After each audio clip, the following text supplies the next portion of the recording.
Reports आ रही हैं कि ईरान को सऊदी अरब, तुर्की और पाकिस्तान के बीच हुए नए मक्का रक्षा समझौते यानी मक्का डिफेंस एग्रीमेंट में शामिल होने का न्योता दिया गया है। अगर ईरान इस प्रस्ताव को स्वीकार करता है तो ये पश्चिम एशिया की राजनीति में बड़ा बदलाव माना जा सकता है।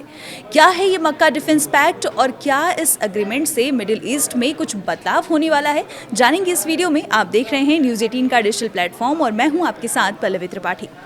7 अगस्त 2026 को सऊदी अरब, तुर्की और पाकिस्तान ने मक्का में एक संयुक्त रक्षा समझौते पर हस्ताक्षर किए थे। इस समझौते का मकसद तीनों देशों के बीच सुरक्षा और सैन्य सहयोग को मजबूत करना था। समझौते के तहत किसी एक सदस्य देश पर सशस्त्र हमला होने की स्थिति को सभी सदस्य देशों पर हमला माना जाएगा। हालांकि समझौते में इस सामूहिक रक्षा व्यवस्था को लागू करने की शर्तें अभी पूरी तरह से साफ नहीं की गई है। इस समझौते को इसलिए भी अहम माना जा रहा है क्योंकि यह ऐसे समय में हुआ है जब मध्य पूर्व पहले से ही गंभीर तनाव से गुजर रहा है। ईरान और अमेरिका के बीच तनाव, इजराइल से जुड़े संघर्ष और खाड़ी देशों की सुरक्षा चिंताओं ने क्षेत्रीय देशों को अपनी रक्षा रणनीति पर दोबारा सोचने के लिए मजबूर किया है।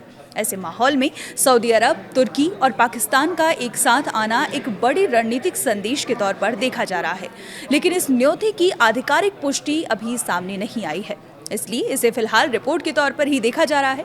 अब अगर इसी गठबंधन में ईरान को शामिल होने का प्रस्ताव वास्तव में दिया गया है तो मामला और दिलचस्प हो जाता है।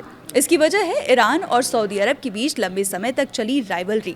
हालांकि दोनों देशों ने 2023 में चीन की मध्यस्थता से अपने राजनयिक संबंध बहाल किए थे। इसके बाद दोनों के बीच तनाव कम करने की कोशिशें भी हुई। ईरान के लिए भी ये प्रस्ताव कई मायनों में अहम हो सकता है। अगर तेहरान इस तरह की किसी व्यवस्था का हिस्सा बनता है तो उसे क्षेत्रीय स्तर पर कूटनीतिक और सुरक्षा सहयोग बढ़ाने का मौका मिल सकता है। वहीं सऊदी अरब के लिए ईरान की भागीदारी क्षेत्रीय तनाव कम करने में एक बड़ा कदम साबित हो सकती है। तुर्की और पाकिस्तान भी इस तरह की व्यवस्था के जरिए मध्य पूर्व में अपनी रणनीतिक भूमिका को और मजबूत कर सकते हैं। पाकिस्तान के सेना प्रमुख आसिम मुनीर के 24 अगस्त को तेहरान दौरे की पुष्टि ईरान ने की है। रिपोर्ट्स के मुताबिक बातचीत में क्षेत्रीय शांति और सुरक्षा के साथ साथ सऊदी अरब, तुर्की और पाकिस्तान के नए रक्षा समझौते से जुड़े मुद्दों पर भी चर्चा हो सकती है। मक्का रक्षा समझौते को कई एक्सपर्ट्स एक संभावित नए क्षेत्रीय सुरक्षा ढांचे के रूप में देख रहे हैं। हालांकि इसे सीधे तौर पर नाटो जैसा संगठन कहना अभी जल्दबाजी होगी। इसके पास नाटो जैसी संयुक्त कमान, साझा बजट और कॉम्प्रिहेंसिव इंस्टीट्यूशनल फ्रेमवर्क नहीं है। फिलहाल इसका जोर आपसी सुरक्षा, रक्षा सहयोग और रणनीतिक समन्वय पर है।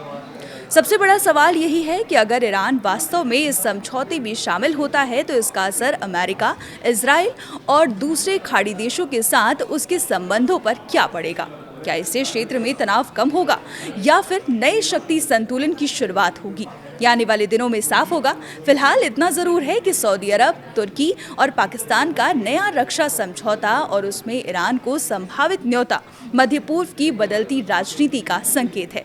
अगर ये पहल आगे बढ़ती है तो पश्चिम एशिया में पुराने विरोधी देशों के बीच सहयोग की नई तस्वीर सामने आ सकती है। आगे क्या होता है ये जानने के लिए बने रहिए हमारे साथ और देखते रहिए न्यूज़ 18।